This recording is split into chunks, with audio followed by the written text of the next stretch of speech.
Bless you and welcome tonight to Atlanta Live. My name is Thompson. I am so excited about tonight. Listen, if you're watching right now, I want you to just get ready for a wonderful, wonderful treat. I've got some great guests on the show tonight. There's going to be wonderful, spectacular music. Listen, are you broken? Do you need healing? Is there something that you need from God tonight? Well, let me tell you, it is here for you tonight. Just stay right here on this channel. Why don't you invite some friends, ask them to come on and join us. And listen, we're going to have a spectacular, a phenomenal time tonight. You're going to be blessed, and I believe to overflowing tonight, all right? So whatever the issue is, we can put it aside because we know that God is able, and he will do exceeding abundantly above all that you could ever ask or hope or think, according to the power that works in you. And right now, we're going to hear some powerful music by Richard Shaw Jr., Leaning on the Everlasting.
was excellent. Thank you, Richard, for that. And listen, if you were feeling down, I hope right now you're up there, because that was such an inspirational selection, and we'll be hearing a little bit more from Richard later on in the program.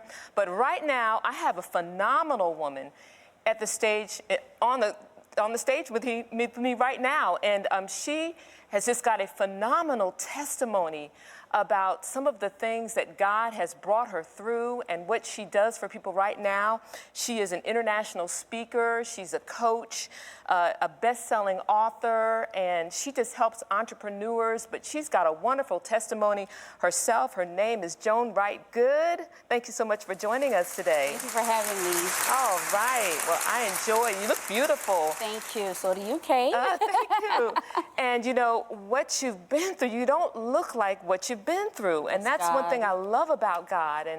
And we were talking a little bit about what you were, you know, things that have happened in your life, and talk to us now. Tell us about how you got started, because you're from Jamaica, right? Yes. All right. But you have just grown into a phenomenal entrepreneur, woman of God, and you're helping others to break through and do phenomenal things in their lives. Yes. How'd you get started? Well, it's a long story. I'll try to edit it as best as possible. So, as you mentioned, I was born and grew up in Jamaica. My mom was a teen mom, and unfortunately, she got pregnant by a pedophile, and it was a very rough situation for her. And so, being a teen mom, you know, she ran away with me, and somehow I ended up in a home called Maxfield Park Children's Home. I was found on the street at about age 3 by the police, and I was sent to a home. This is a home that is ran by the government. So I became the state of the ward, is how they put it. And when it came time for my mom to get me back, and they had to go through the court system, my mom, being the rambunctious teen that she was, she snatched me and ran away with me to a different part of the island, which totally opposite from where I was born. I was born in Kingston, Jamaica, and I ended up in a small country called Trelawney. And so here I was literally pulled from all that I knew. Did not have a father figure to begin with, and I was sent to this country area knowing nobody. I was about 5 at this time, and I had to help my grand aunt, you know, with the pigs, with farming cane, pimento, coffee, all of these things. And by the time I got to age 7, I had to be baptized because my mom was a starch Pentecostal. So, you know, I was baptized in a Pentecostal church, and I had to tarry for a whole year for the Holy Ghost. Oh, okay. And at the age of 7, 8, okay. thereabout. Right. I had to do what we called back then performance, because at age 7, you don't know what the Holy Ghost is. You don't know what knowing about Christ in his entirety is. And so here it is again. I'm evicted from my home. I'm with new people, having to learn this new culture, because the country is way different from the city. And now I'm in church, having to learn that culture. And by the time I got to school, because I didn't go to elementary school, you know, by the time I got to school and got to age 11, I was raped by a teacher. And so that compounded what was happening in my life at the time, because now I'm dealing with mental illness, because I had to battle all of that on my own. Couldn't talk to anybody in the church, because that was seen as a demonic activity. You know, couldn't talk to anybody at school, didn't have friends, couldn't talk to my grand aunt, and couldn't talk to my parents. So I had to deal with all of these situations on my own, which was kind of training me on not being vulnerable. It was training me not to speak out. It was training me to shut in and keep everything to myself and try to work out things on my own. And I believe that followed me through my entire teen years. So by the time I got to high school, you know, age 17, I too became a teen mom. So I got pregnant and dropped out of high school, and then everything just went downhill from there. Because with all the stress of having to perform and, you know, trying to be who I thought society wanted me to be, and then having this embarrassing situation happened, and, you know, having gotten pregnant, I'm kicked out of the home, because in the Caribbean, you know, if you're a teen and you get pregnant, that's just a no-no. Okay, so, Right. and you said this was by a teacher. By a teacher. Okay. Yeah. So that must have done something for trust, you know, because we're Yes. supposed to, there Yes. are people that are set up for us to trust. that Exactly. We look at teachers as trust Leaders, figures, yes. pastors and Yes. ministers, Yes. and so this was basically shattered. It was shattered. Trust was shattered all the way. And I mean, the enemy does this so that we don't trust God. Okay. Because remember, when leaders fail us, I mean, we look at God as our father, as a leader, and it becomes hard for you to trust even spiritual people when you are abused or assaulted by other leading figures.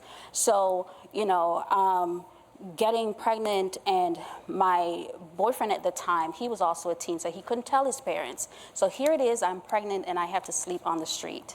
I have to sleep at other people's home, you know, anywhere I could get to sleep, I would sleep. I slept outside, you know, of my home at the time because I couldn't go inside. So I would wait until everybody went to sleep, got newspapers spread outside, and just lay there and slept until morning, and I woke up before everybody else woke up and just started walking the street. And of course, the culture was different. We were talking about that the Yes. culture was a little bit different. No because, shelters. You know, no shelters, Yes, right? yes. Okay. And even if there were at the time, I didn't know of any, you know. And by the time I got to about 5 or 6 months, my boyfriend then went to his parents, and his mom was a Christian too, and she was like, no, you know, we can't have that. And so that's how I kind of started to trusting people. They took me in the home, took care of me until I had my child, and was able to go back to school to complete high school, and started going to college, and got my first degree, and went on to renewing my walk with Christ. You know, I was at work one day, and I was acting out of character, and this lady just came into my workplace and started ministering to me. Never seen her before, because I knew everybody that came to the library, didn't see her after. And she ministered to me, and she told me that God had a purpose for me, you know, and I just had to submit to what he was doing. At the time, I remember she said, it doesn't look good, it probably doesn't even feel good, but I can guarantee you that at the end of the day, it's going to be good. And she said to me, find yourself a Bible-believing church. And that's what I did that weekend, and recommitted my life to Christ. And I started seeing my way out after. As a regenerated, you call it a regenerated Yes. believer, because when you were younger, Mm-hmm. you were saying that in that tarrying and trying to receive something that you really didn't understand, No. you didn't feel that you had truly accepted No. Christ as Savior. No. Right. It was a lot of copying, you know. I was just doing what I was told to do, doing what I saw others do, you know. You got the Holy Ghost when you saw other people getting the Holy Ghost. You know, you straightened up when Bishop walked in because you had to be on your best behavior. So it was a lot of training, and unfortunately, this kind of a situation follows people throughout their life if it's not put in check. You know, and so under all of that performance was a hurt little girl who never got the chance to deal with the person who abused her, who never got the chance to face the person who raped her, who never got the chance to say to my father, how could you leave me, who never got the chance to say to my mom, you know, I did not want to be in Trelawney, didn't get the chance to face anything that I was going through.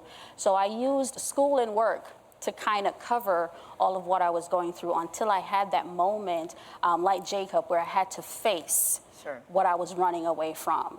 And, you know, this happened in my 20s, and so I recommitted my life to Christ and thought that everything was fine, and then met somebody in the church. By now, he was a minister, and got married, and we were an example to young couple at the time, but unfortunately, because I was not healed, and you know, spirits attract spirit, you know, a lot of times we cover up everything we're going through with, you know, clothes, achievements, and all these things. Oh, sure. And even with church, we cover it up with the church. And so we take on this Martha spirit where we perform, But we forget that what Jesus is looking for is Mary. We need to sit at his feet so we can truly be healed and get to know him, so that when we go out, we're doing him and not doing ourselves, you know. And that went on for a while. The marriage became very abusive. So you said that there was not only physical abuse, Yes. there was Verbal abuse. verbal, Sexual, yes, psychological, everything. That and this is ministered. Yes. So you both were ministering in the church, like everything was good. You were example, the epitome of holiness, Yes. and you were saying that you would go and minister, Yes. and To other signs and countries. wonders Yes. would happen. We were traveling ministers, so we would be all over the world traveling and ministering. And 5 minutes before going on the stage, we were in a funk. You know, we were, doing dysfunctional stuff. But you put that face on, you go on the stage, you perform. People are falling out, people are being healed, but you go back to the mess. You go back to the mess. And, I even remember the story of Moses as I talk about this, where Moses had an assignment. He thought that he wasn't worthy. And before the assignment started, Moses decided to do things in his own strength by murdering the Egyptian. Right. But that's not how God wanted the purpose to take place. And God still used Moses. So God will use you if you avail yourself to him. And even if you're in a messy situation, his purpose still has to be completed. And so, God had to strip me, though, and had to bring me to my senses. So 7 years into that, I had to file divorce. That went on for 7 years? For 7 years. Wow. For 7 years. And so all this time, God is moving in the lives of others, and yet your life is it's like a castaway almost. No accountability. And see, that's one thing I truly love about God, that even, we're imperfect vessels, right? Yes. We all have issues, even the best of us. Yes. But he will still use us to meet the needs of others. No matter what we're going through. But at the same token, he'll do a work for you too. Yes. Right? Yes. So 7 years. 7 years. And I remember that last night when I decided that this cannot go on any longer. Unfortunately, he had gotten an award, a gospel music award, and I think it was like 3 in the morning. He came home and he was in a rage, and he used that award that he had just picked up to beat me. And that went on for hours, and I couldn't cry, I couldn't scream. And that was the very first time I was fearful for my life. Like all the other times, unfortunately, I thought I deserved it. And that's the mind of someone who don't know who they are, right. who don't understand where the purpose that God has for them, their worth, or their worth. Right. So I thought that I deserved it because I did what he said I shouldn't have done. But figured out you didn't deserve it. But right? that night I was like, nobody deserves this, and I didn't know if I was going to live, because I was being choked and told you can't cry because the kids are upstairs. And when he left that morning, he wrote a suicide note saying to the children that I'm doing this because your mom drove me to it. And so I realized that I would have gotten the blame for everything. And unfortunately, when the news came out, because it was a huge thing in the Caribbean, when the news came out, I still got the blame, But what God was doing, God was stripping me. God was allowing me to see that the resources that I had was to give him glory. It came from him. We had taken on our own persona, acting as if we were doing these things that God was using us to do. So it was a blessing in disguise. It was a blessing in disguise. And I know many people right now, when they're hearing you, they're not thinking that's a blessing. A lot of people would think, God, why did you allow that to happen to me? And when we come back from this next set, you took all of this and turned it into something phenomenal. And that is definitely going to be a testimony as we'll hear a little bit later on. And this is going to be so awesome. I'm just excited about what God is doing. I thank you for being transparent, for sharing all of that, because I know it's freeing to someone out there that will free you. You may be going through something right now. You may be experiencing abuse. You may be experiencing physical, emotional, abuse, but God has a plan for your life, and He can, and He is going to deliver you from that. I'm telling you right now, do not leave. Stay right here. We're going to hear another selection by Richard Shaw Jr. It is called Surrender All. Listen, I want you to sit back and enjoy and get ready for what God is going to do for you. I believe deliverance is coming tonight, and healing is coming tonight. Breakthrough and purpose are yours. Thank you so much, Richard. And we're going to hear I Surrender All.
All right. Thank you so much for that beautiful selection.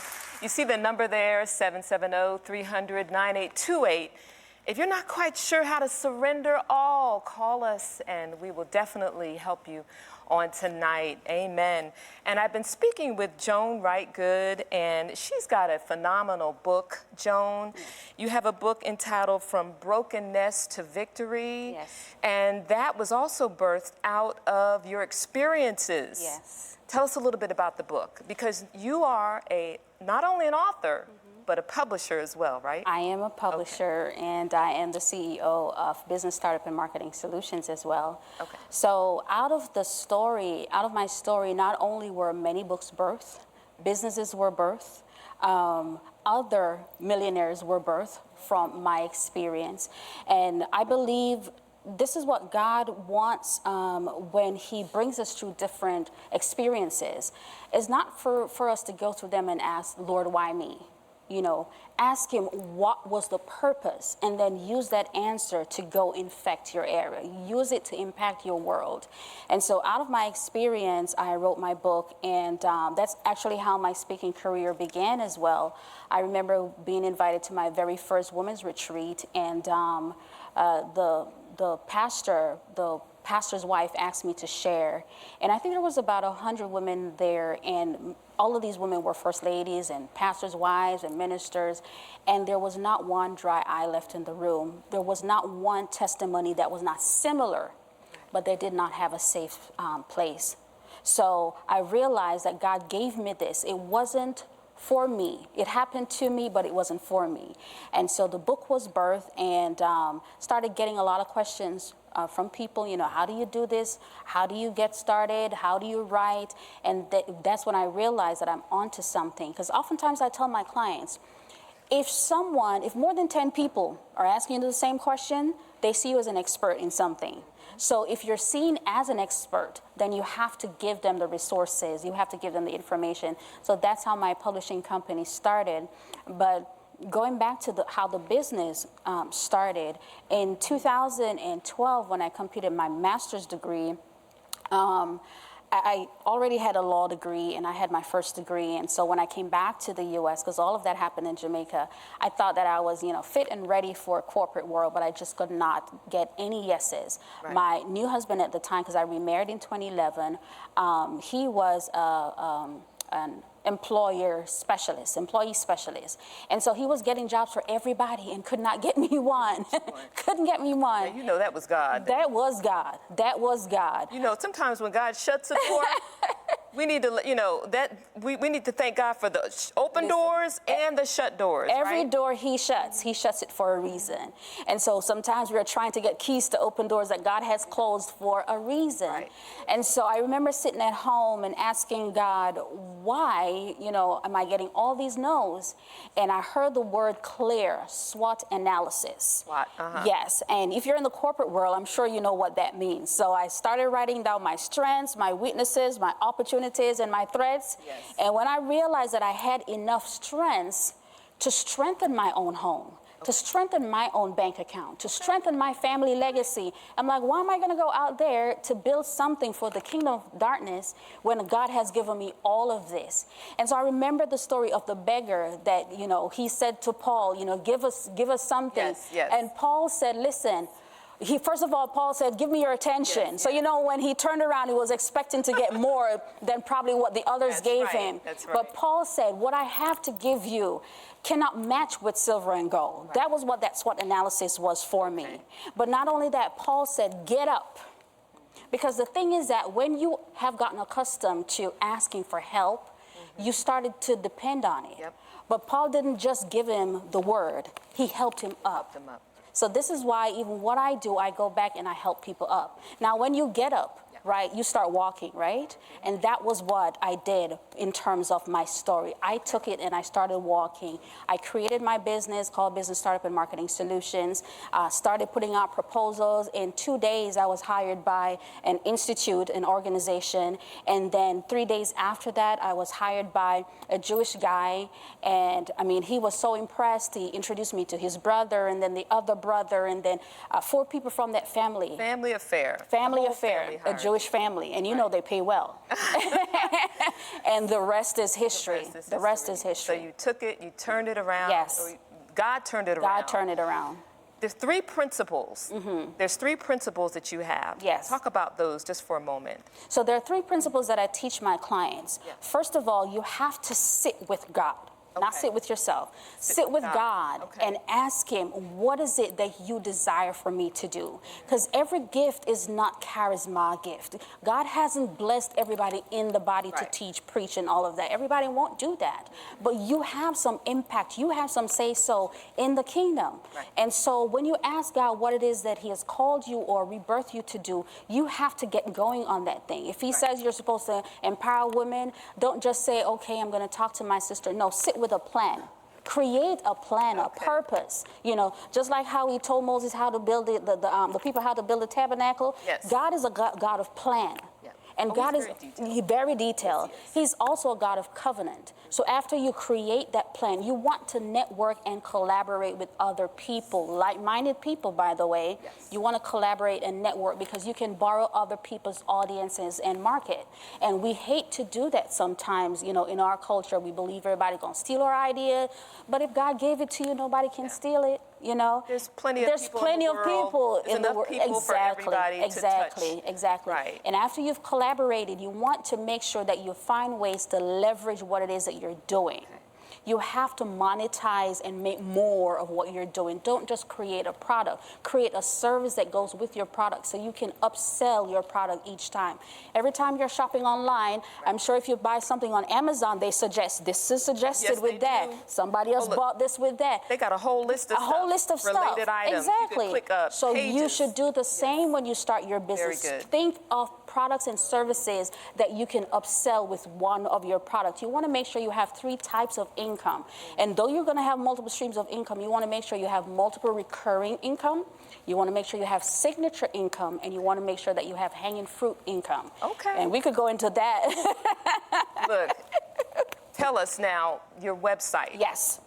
What's your website so that people can go there, they can take a look at what you're offering? Because I know that you're going to be getting some phone calls. Tell us how they can reach you and how they can get your book as well. Sure. So as my company does branding and marketing, so, you know, you have to put your own medicine to work. So my name on all social media platforms is Joan Wright-Good. So joanwrightgood.com is my personal website. On Facebook and Instagram is joanwrightgood.com. You may see doctor. I just earned I studied for my doctorate, so I earned my doctorate. So you'll see Dr. Joan Wright-Good. And then my business website is businessstartupacademy.live.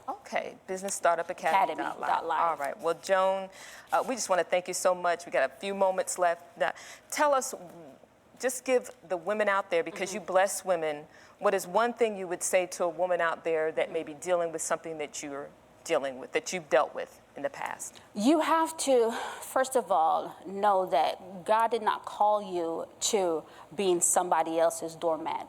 That's not the purpose that God created you for. So you have to make up in your mind that this is not the life that God would call you to. It's just not.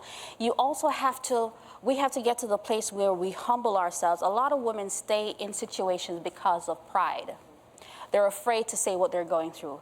They're afraid to lose what they have. They're afraid for people to talk about them. Know that people are going to talk about you anyhow.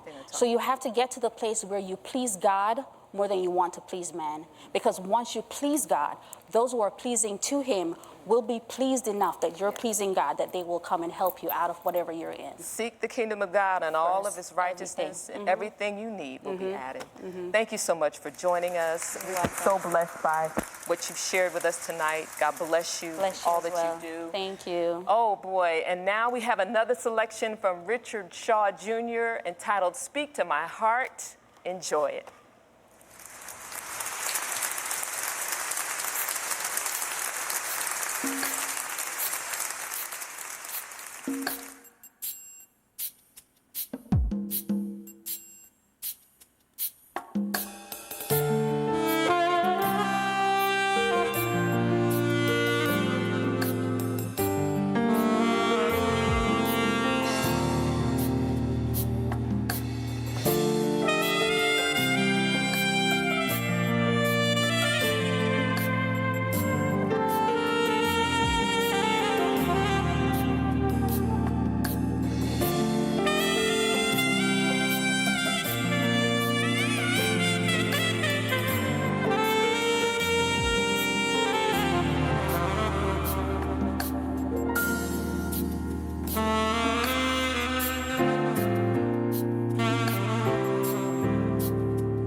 All right, welcome back. Thank you so much, Richard, for that phenomenal selection. And we're going to be talking to Richard in a moment.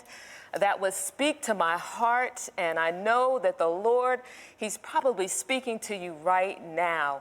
And if you ever questioned your destiny or your purpose, just know tonight that God has a phenomenal plan for you. And you're going to hear a little bit more about Richard's testimony, as he's going to join me on the stage. Amen. Come on, Richard. Hey. How you doing? God bless you. God bless you as well. All right. Oh, man, it's so good to see you again. Thank you. Wow, you sound better and better. It just keeps getting better. To God be the glory. The Holy Ghost is so good. All right. Yes. Well, you have a passion for music. Yes. Started at a young age, right? Yes. Where did the influence come from?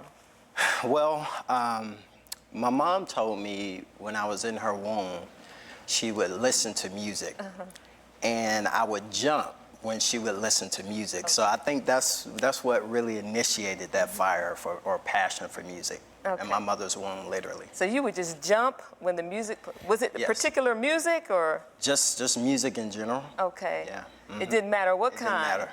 No. So you're someone that likes all types of music? Is it? Absolutely. I have an appreciation for all types of music. Okay. Yes, ma'am. Classical too? Classical, Okay. yeah. All right. Because I grew up in a family, we had a lot music playing all the time.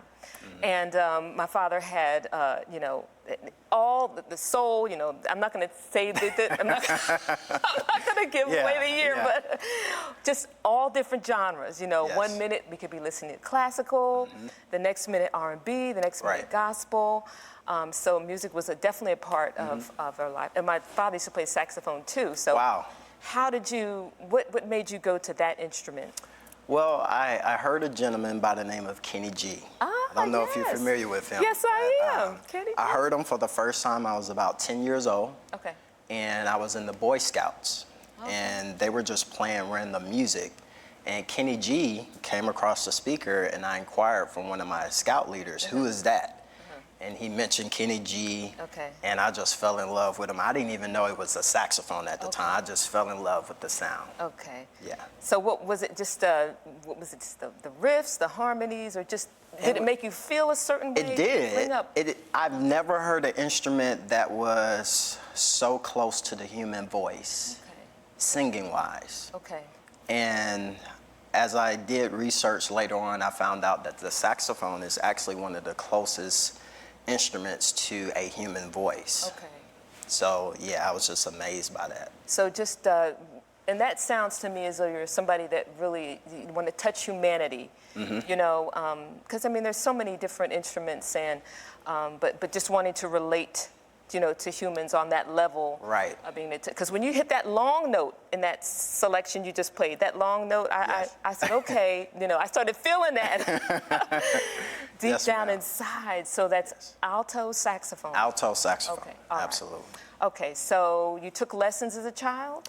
I took lessons. My Self-taught? first lessons was at the age of 14. Okay. And that was through a gentleman by the name of Michael Jones. Okay. He used to attend my church years ago, and my mom, he was like one of the top saxophone players at that time, and my mom inquired about lessons for me, and he was willing and able to do that. So, yes, ma'am. All right. And when you took these, when you started taking lessons, what were you thinking in terms of your future? Did you say, okay, I want to do this professionally, or, you know, did you want to be a doctor, a policeman, you know, a teacher? You know, we have all these other things that we're thinking about. But honestly, at that time, I wasn't thinking long term. Okay. I was just thinking at that particular time, I love this instrument. Okay. And I believe I was open to the possibility of long term, but I wasn't thinking long term at that time. I was just like, this instrument, I love it. Let me learn it. Okay. All right. So you began to play music, and then was this something you did full time, or did you go to school for something else? What ended up happening? Right. So I went off to high school. All throughout high school, I had lessons, and I played in the marching band, various bands at the high school. And then I went on to college. Okay. But then I hit a brick wall, Kay. Okay. Yeah. And basically what happened was, for 7 years, I gave up on my gift. Really? Yeah, I gave it up. I was comparing myself to other people, and I felt this sense of entitlement because I was like, well, I'm this good, so that means I should be out there further. Okay. And it wasn't happening. And what I learned is that just because you don't see it happening doesn't mean it's not. Just because you haven't seen it happen doesn't mean it's not happening. And throughout that 7-year period, I was blindsided. I didn't see that. So it got so bad that I suffered from a deep mental illness. And I thought about suicide, but I actually attempted it. Okay. And I always remember that the fervent prayers of the righteous always availeth much. I had my mom praying for me. I had my father praying for me at the time. And I came out of that. But really what happened was in 2018, I'm gonna fast forward there, my family and I, we encountered a EF3 tornado that ripped completely through our home. Where's this now, in Atlanta? In Fairburn, okay. Georgia. All right. And I'll never forget this night. I was getting ready to practice my bass guitar. Okay. And my wife came to me, she said, Richard, I think we need to grab the children because I feel like something is gonna happen. We grabbed the children and we went downstairs. She put a Bible in front of the door. And 2 minutes later, this EF3 tornado ripped through our home. 65% of our home was damaged. We had over $270,000 worth of damage to the home. That incident let me realize we were literally inches away from death, but almost losing my life, Kay, actually gave me my life. Gave you your life? Because who survives an EF3 tornado and not have purpose? Okay, so wait a minute. So this tornado came through your house. Yes. Destroyed 65% of the house. Where were you guys? We were in the bathroom. In the bathroom, okay. In the tub. Okay. And just, and describe the sound, because I've never been in the middle of a tornado. So obviously you were in the midst of a tornado. What is that sound like? The sound, I literally felt like I could have died just from the sound. It was that piercing to my ears. We had to cover our ears. It was just that loud. I know you heard it sounds like a freight train. Freight train, that's what I've heard. It sounds much louder than that when you're actually in that moment. Yes. Wow. And the children, I know they were, just describe how they must have handled that. Because if it sounded that way to you. Yeah, absolutely. So my daughter's name is Serenity. Beautiful, My son's name is Ezekiel. Okay. My favorite That's my favorite one. Yes, while we were in the bathroom, Serenity, she didn't say a mumbling word. Okay. We know serenity means peace. Yes, yes. So we had the peace of God. The peace of God. That passeth all understanding. Okay. And we had Ezekiel. Ezekiel, that name means God strengthens me. Yes. So we had the strength of God in the midst of that tub. I tell people, you got to be careful what you name your children. We had peace of God, and we had God's strength on that. So it was just, they didn't say a mumbling word.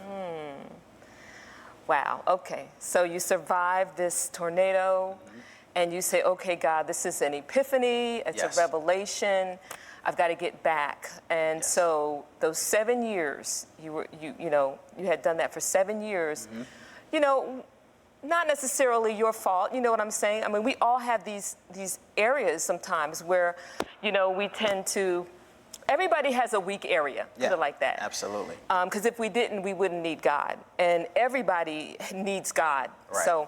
So after this period, 7 years, you get back into it. Okay, so how do you reintroduce yourself back into that arena? Because you said that you felt like you should have been in a certain place. Right. And there's always a preparation stage, Right. Even if you think about, Ezekiel. Another one of my favorite prophets is Elijah and Elisha. Yes. And Elisha trained under Elijah for many years. It was a little bit of time, before Elisha went forth. So there was definitely a preparation stage. You can look back at those 7 years and say, okay, God was preparing you. And maybe not even artistically, but spiritually and psychologically Yes. for what the next stage is. Because some of us, you know, the being able to handle, you know, all of it is one thing. Having the talents, you know, there's a lot of talented people out there. There are a lot of great speakers. There's a lot of, but being able to handle with grace the way God would have you to handle it. Right. I could see that in your preparation and all of that time. But after the 7 years, you go back into the arena. What's it like for you now? It's really incredible. Actually, 7 months after that tornado, God birthed the album Believe Again in me. Okay. He told me to believe again. And I realized that I did believe at one point in time, but I stopped believing. Stop believing. When he said believe again, it was like a light bulb went off in me. I then realized that, Richard, wait a minute. The reason why things weren't working for you is because you stopped believing and you stopped putting it into action. How do you know you're believing? You know you're believing when you put the action behind what you're saying you believe. Okay. So during that period of time, I realized that, Richard, the Bible teaches us that all things are possible to them that believe. Right, right. Uh-huh. It hit me. From then on, I started believing, I started taking action, and I actually left my corporate America job in 2019. When I tell you, Kay, that was one of the biggest blessings of my life, because not just from a financial perspective, but from a mental perspective, a spiritual perspective, because now I had to really believe, Yes. right? You're working for yourself now. You have your own business. You got to really put that faith in. Yeah.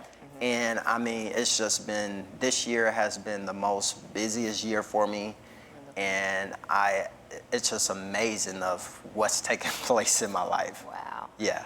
So you would think, you know, 2020 with the pandemic, a lot of things slowed down for a lot of people. How was 2020 for you in the midst of the pandemic? Start in March of 2020 when it really hit. Yeah. The lockdowns were going on. Everybody started wearing masks. We could first, you know, there was this whole thing about should we wear masks, shouldn't we wear masks, and then in March everybody figured out we need to wear masks. Right, you know. right. And it went on for a while. So, talk to us about how COVID, how the pandemic, what did it do for you in ministry? Did you find yourself being more creative, or what happened? I did. So March and April, Okay. completely shut down, no engagements, nothing was taking place.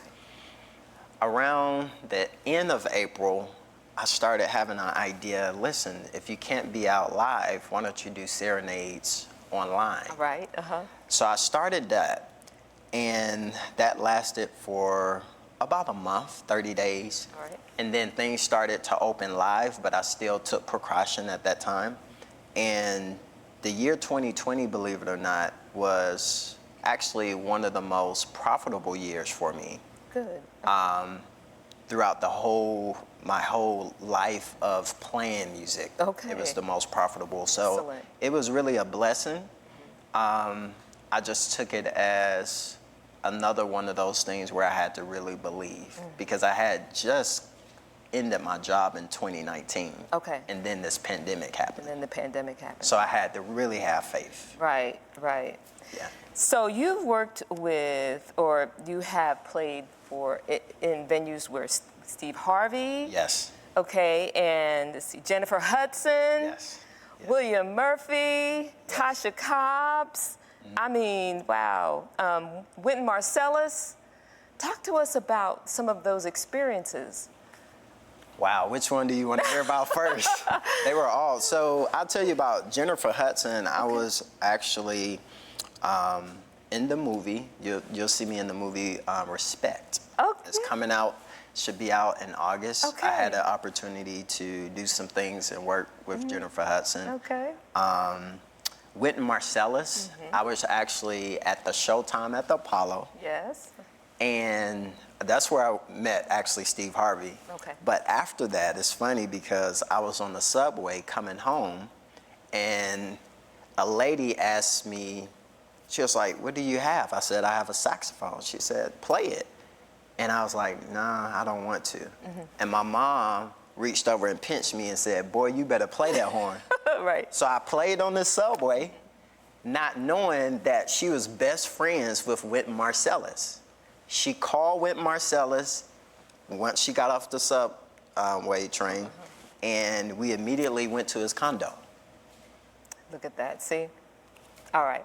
Yeah, you got to step out on faith. Let me just say that to the audience out there. You never know what God would have you do, right? You just never know. So don't shut any doors, don't close any opportunities. Absolutely. Wow, that's excellent. So tell us now how someone can book you, how we can reach you. You know, we see more of your, we can see more of you online. Absolutely. Okay.